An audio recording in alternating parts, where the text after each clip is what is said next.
അസ്സലാമു അലൈക്കും. ഞാൻ റമീസ. കാലിക്കറ്റ് ഫ്ലേവേഴ്സിലേക്ക് നിങ്ങൾക്ക് എല്ലാവർക്കും സ്വാഗതം. അപ്പോൾ നമ്മളിന്ന് ആവിയിൽ വേവിച്ചെടുത്തിട്ടുണ്ടാക്കാൻ പറ്റിയ നല്ലൊരു ഗീ കേക്കാണ് ഉണ്ടാക്കുന്നത്. നമ്മളെ വീട്ടിൽ സാധാരണ ഉണ്ടാവുന്ന വളരെ കുറച്ച് ഇൻഗ്രീഡിയൻസ് മാത്രം മതി. അതുപോലെ തന്നെ ആവിയിൽ വേവിച്ചെടുക്കുന്നതുകൊണ്ട് ആർക്കും വളരെ എളുപ്പത്തിൽ ഉണ്ടാക്കിയെടുക്കാം. വൈകുന്നേരം ചായക്കൊക്കെ പെട്ടെന്ന് എന്തെങ്കിലും കഴിക്കണം എന്ന് തോന്നിയാൽ അപ്പോൾ തന്നെ ഉണ്ടാക്കാൻ പറ്റിയ നല്ലൊരു കേക്കാണ്. അപ്പോൾ നമുക്ക് ആദ്യം ഇൻഗ്രീഡിയൻസ് ഒക്കെ നോക്കാം. മുട്ട 1, മൈദപ്പൊടി 3/4 കപ്പ്,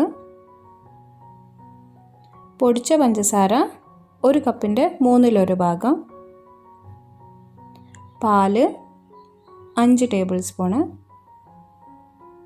ബേക്കിംഗ് പൗഡർ 1 ടീസ്പൂണ്,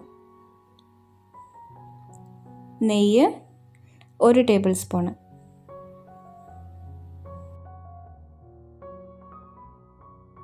ബിസ്മില്ലാ. അപ്പോൾ ഞാനിതാ ഒരു മിക്സിംഗ് ബൗൾ എടുത്തിട്ടുണ്ട്. ഇതിലേക്ക് നമുക്ക് ആദ്യം തന്നെ ഈ മുട്ട പൊട്ടിച്ചൊഴിക്കാം. പിന്നെ നമ്മളെപ്പോഴും കേക്കിനൊക്കെ മുട്ട എടുക്കുമ്പോൾ റൂം ടെമ്പറേച്ചറിലുള്ള, അതായത് തണുപ്പില്ലാത്ത നോർമൽ ടെമ്പറേച്ചറിലുള്ള മുട്ട തന്നെ എടുക്കാൻ ശ്രദ്ധിക്കുക. അപ്പോൾ ഇതാ മുട്ട പൊട്ടിച്ചൊഴിച്ച് ഇനി ഇതിലേക്ക് നമ്മൾ പൊടിച്ചെടുത്തിട്ടുള്ള പഞ്ചസാര ചേർത്ത് കൊടുക്കാം. ഇതിപ്പോൾ ഒരു 5 ടേബിൾ സ്പൂണ് പഞ്ചസാര ഉണ്ട് കേട്ടോ. പൊടിച്ചെടുത്തതിന് ശേഷമുള്ള കണക്കാണ് ഞാൻ പറയുന്നത്. അതായത് ഏകദേശം ഒരു 1/3 കപ്പ്, 1 കപ്പിൻ്റെ 1/3 ഭാഗമാണ് ഈ പഞ്ചസാര. പൊടിച്ചെടുത്തതിന് ശേഷമുള്ള കണക്കാണ് കേട്ടോ. ഇനി ഇത് രണ്ടും കൂടെ നമുക്ക് നന്നായിട്ട് അങ്ങോട്ട് മിക്സ് ചെയ്തെടുക്കാം. അപ്പോൾ നിങ്ങളുടെ കയ്യിൽ എഗ് ബീറ്റർ ഉണ്ടെങ്കിൽ അത് യൂസ് ചെയ്തിട്ട് മിക്സ് ചെയ്തെടുക്കാം, അല്ലെങ്കിൽ മിക്സിയിൽ ചെയ്താലും മതി, അല്ലെങ്കിൽ ഇതുപോലെ ഒരു ഹാൻഡ് വിസ്ക് യൂസ് ചെയ്തിട്ട് നന്നായിട്ട് അങ്ങോട്ട് പതപ്പിച്ചെടുക്കാം.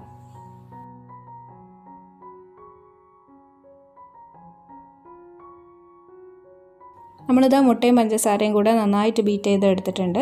ഇതിലേക്ക് ഇനി നമ്മൾ എടുത്തു വെച്ചിട്ടുള്ള 5 ടേബിൾ സ്പൂണ് പാലാണ് ഒഴിച്ചു കൊടുക്കുന്നത്. ഇതും റൂം ടെമ്പറേച്ചറിലായിരിക്കാൻ പ്രത്യേകം ശ്രദ്ധിക്കണം. ഇനിയിപ്പോൾ പാല് തണുപ്പുള്ളതാണെങ്കിൽ ചെറുതായിട്ടൊന്ന് ചൂടാക്കി എടുത്തിട്ട് ഒഴിച്ചു കൊടുത്താലും മതി. ഇതിൻ്റെ കൂടെ തന്നെ ഇതാ 1 ടേബിൾ സ്പൂണ് നെയ്യും കൂടെ ചേർത്ത് കൊടുക്കുകയാണ്. ഇനി നെയ്യിൻ്റെ ഫ്ലേവർ ഇഷ്ടമല്ലെങ്കിൽ ഇതിന് പകരം ബട്ടറോ അല്ലെങ്കിൽ ഓയിലോ യൂസ് ചെയ്യാം കേട്ടോ. മധുരം ഒന്ന് ബാലൻസ് ചെയ്ത് കിട്ടാൻ വേണ്ടിയിട്ട് 2 നുള്ളു ഉപ്പും കൂടെ ചേർത്ത് കൊടുക്കുകയാണ്.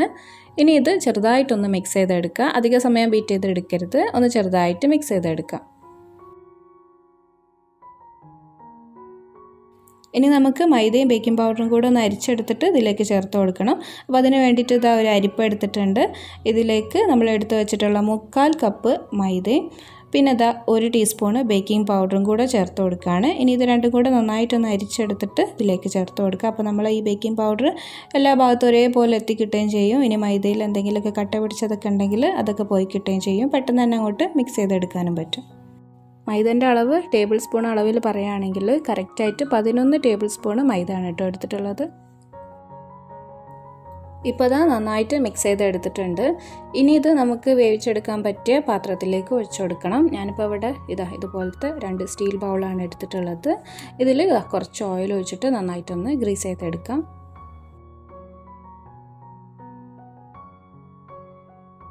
ഇനി നമ്മൾ റെഡിയാക്കി വെച്ചിട്ടുള്ള ബാറ്റർ ഇതിൻ്റെ ഒരു 3/4 ഭാഗം വരെ ഒഴിച്ചു കൊടുക്കാം. എയർ ബബിൾസ് ഒക്കെ പോയി കിട്ടാൻ വേണ്ടിയിട്ട് നന്നായിട്ടൊന്ന് തട്ടിക്കൊടുക്കാം.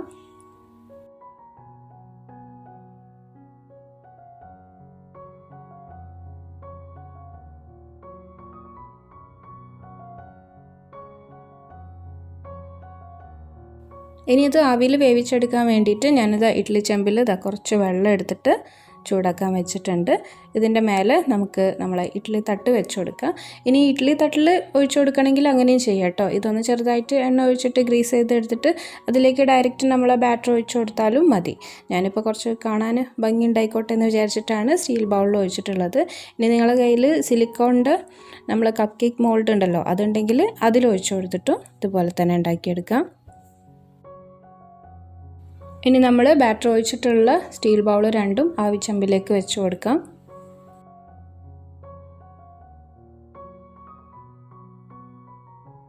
മൂടി വെച്ചിട്ട് നന്നായിട്ട് വെന്ത് കിട്ടുന്നത് വരെ നമുക്കിത് ആവിയിൽ വേവിച്ചെടുക്കാം. ഇപ്പോൾ കറക്റ്റായിട്ടൊരു 10 മിനിറ്റ് കഴിഞ്ഞിട്ടുണ്ട്. നമ്മൾ കേക്ക് നന്നായിട്ട് പൊന്തി വന്നിട്ടുണ്ട്. ഇനി ഇതിൻ്റെ ഉൾഭാഗം വെന്തിട്ടുണ്ടോ എന്നറിയാൻ വേണ്ടിയിട്ട് ഒരു സ്ക്വയറോ അല്ലെങ്കിൽ കത്തിയോ യൂസ് ചെയ്തിട്ട് നടുഭാഗത്തായിട്ട് നന്നായിട്ട് അടി വരെ കുത്തി നോക്കണം കേട്ടോ. അടിയിൽ വരെ കുത്തി നോക്കുക. അപ്പോൾ ഇത് കണ്ടോ, ഇതിൻ്റെ അടിഭാഗത്ത് എൻഡിൽ കുറച്ചിങ്ങനെ സ്റ്റിക്കിനെസ് ഉണ്ട്. അപ്പോൾ ഒന്നും കൂടെ വേവാനുണ്ട്, അടിഭാഗം ഒന്നും കൂടെ വെന്ത് കിട്ടാനുണ്ട്. അപ്പോൾ ഒരു 5-10 മിനിറ്റും കൂടെ നന്നായിട്ടൊന്നും കൂടെ ആവി കയറ്റിയെടുക്കാം. അപ്പോൾ അതാ നമ്മൾ ആവിയിൽ വേവിച്ചെടുത്തിട്ടുള്ള നല്ല കേക്ക് ഇവിടെ റെഡിയായി കിട്ടിയിട്ടുണ്ട്. പിന്നെ ഒരുപാട് പേര് ചോദിക്കുന്നൊരു സംശയമാണ് കറക്റ്റായിട്ടുള്ള ഒരു കുക്കിംഗ് ടൈം പറഞ്ഞു കൊടുക്കാൻ. അപ്പോൾ നിങ്ങൾ ഇതേ സൈസിലുള്ള പാത്രത്തിലാണ് ഈ കേക്ക് ഉണ്ടാക്കുന്നുണ്ടെങ്കിൽ നിങ്ങൾക്കൊരു 20 മിനിറ്റ് കൊണ്ട് തന്നെ അത് കുക്കായി കിട്ടും. ഇനി ഇതിലും ചെറിയ സൈസിലുള്ള പാത്രമാണ് എടുക്കുന്നുണ്ടെങ്കിൽ നിങ്ങൾക്കൊരു 10 മിനിറ്റ് കൊണ്ട് തന്നെ റെഡിയായി കിട്ടും. അപ്പോൾ നിങ്ങൾ ഓരോരുത്തർ എടുക്കുന്ന പാത്രത്തിൻ്റെ സൈസിനനുസരിച്ചിട്ടും നിങ്ങൾ അടുപ്പിൻ്റെ ചൂടിനനുസരിച്ചിട്ടൊക്കെ ഈ കുക്കിംഗ് ടൈമിൽ വ്യത്യാസം ഉണ്ടാവും. ഇനി ഇതാ കണ്ടില്ല, ഒന്ന് ചൂടാറിയാൽ തന്നെ നമുക്കിതുപോലെ ഈസി ആയിട്ട് പാത്രത്തിൽ നിന്ന് എടുത്തു മാറ്റാം.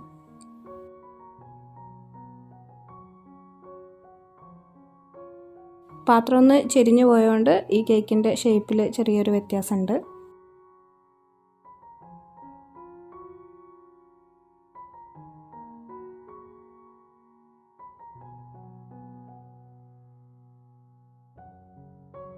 ഇനി ഈ കേക്കൊന്ന് നമുക്ക് മുറിച്ചിട്ട് കാണിച്ചു തരാം. കണ്ടോ, നല്ല സോഫ്റ്റാണ്, ഉള്ളിലൊക്കെ നല്ലൊരു ടെക്സ്ചറായിട്ടാണ് കിട്ടിയിട്ടുള്ളത്. ആവിയിൽ വേവിച്ചെടുത്തിട്ടുള്ള കേക്കാണെന്ന് ആരും പറയില്ല, കുട്ടികൾക്കൊക്കെ നല്ല ഇഷ്ടമാവും. അപ്പോൾ എല്ലാവരും ട്രൈ ചെയ്ത് നോക്കുമെന്ന് വിചാരിക്കണം. ഇൻഷാ അല്ലാഹ് ഇനി നമുക്ക് അടുത്ത റെസിപ്പി ആയിട്ട് കാണാം. അസ്സലാമു അലൈക്കും വറഹ്മത്തുള്ളാഹി.